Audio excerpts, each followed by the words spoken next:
What do you both think American leaders can learn by traveling internationally? Earlier this week, I was in Israel, and one of the things I noticed was how green the country is. Now, Israel this year is celebrating its 75th anniversary, and the leaders back in the day had a lot of foresight for the future. And today there's an organization called Jewish National Fund, JNF, where people from around the globe can purchase trees in Israel. And I can do it as, as a birthday gift, as an anniversary gift. And because of it, Israel has more trees now than it's ever had before, and it's made an impact on the environment. It's made an impact for the positive. I'm wondering, what do you think American leaders can learn by traveling internationally and by broadening their views of the world? Well, for me, Masada, it's a great question because I'm flying out tomorrow to Peru. So this will be on my mind. And I'm doing some volunteer work with my church. And we're working with a pastor who grew up in a house. His house was made out of cardboard growing up. So the poorest parts of Peru, he works with orphans, he works with school kids. So we're going to be helping him out, and I'm going to be soaking it up and doing what I can to help. But I know that I'm going to learn so much, and I'm going to feel blessed by the people that I meet. What I'm going to be looking for, it'll be really interesting. Unfortunately, Peru's had a lot of political instability. I think in Latin America and South America generally, Walter Russell Mead from the Wall Street Journal had a really interesting article recently about how China, Russia, and Iran, but particularly China, are exploiting the U.S. being asleep at the wheel when it comes to building relationships with these countries. And it's right in our backyard. And we just, heard the news about Cuba with the building a facility with the Chinese to do surveillance on the United States. So I think that one thing I hope that the leaders, go to South America, wake up, realize the existential risk if we surrender this to the Chinese Communist Party in our own hemisphere, in our own backyard with Cuba as well.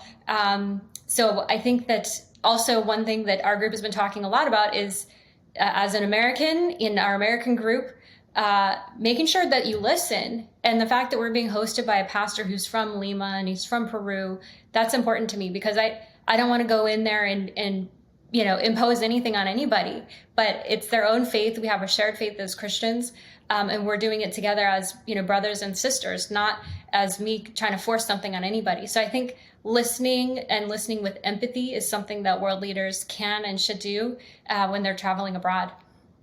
What about you, Dave? Yeah, well, I think to your answer about what can we learn from foreign countries and what may inspire us, I would say a lot. I think Israel is a classic example. Israel gets 90% of its water from desalination. So it shows you when a country is on a piece of desert that's surrounded by hostile neighbors, it's still very possible to flourish. I also believe there's a lot of things that are going on in the world in terms of technology and frankly, in terms of governance that we can learn from. And I do believe that we're not being proactive enough on the stage in terms of relations. I'm happy to see that Anthony Blinken is going over to China. I, unlike most people, think he thought he should not have canceled the trip after the balloon incident. I thought that's the time when you really want to talk, when there is some kind of crisis. And Biden should just pick up the phone and talk. Sometimes just talking can ease a lot of tension, because whether we like it or not, China is our most important strategic relationship. And when we need to manage it, we're going to need their cooperation on a lot of issues. But as I've traveled around the world, it's amazing when you see how environmentally and agriculturally and in so many ways, there's a lot that we can learn, but we tend to be so isolated that we don't often feel that anything else, but that the way we do it is the best way. Thoughts. China is a big concern, and I don't think we're watching them as clearly as we should be. I know my dad grew up in Zimbabwe, and I know that China's been in there for years, taking their natural resources. They're all over Africa, and we are asleep at the wheel when it comes to China. And the Chinese are smart. They know what they're doing. I'll give you an example. TikTok.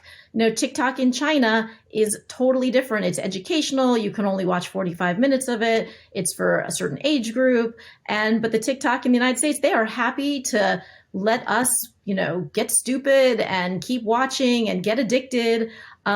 So I think we really, not only should we learn from other countries, but we should be aware of what other countries are doing, and make our country stronger for it. I agree. I think that's good. Well, we will leave that as the last word. As always, great conversation, ladies. And I want to thank all of you for joining us once again on Practically Political, and we look forward to seeing you again next time. I'm Dave Until Smith. next time. And I'm Carrie Sheffield. Until next time, we'll see you then. And I'm Masada Siegel. Thanks for having me.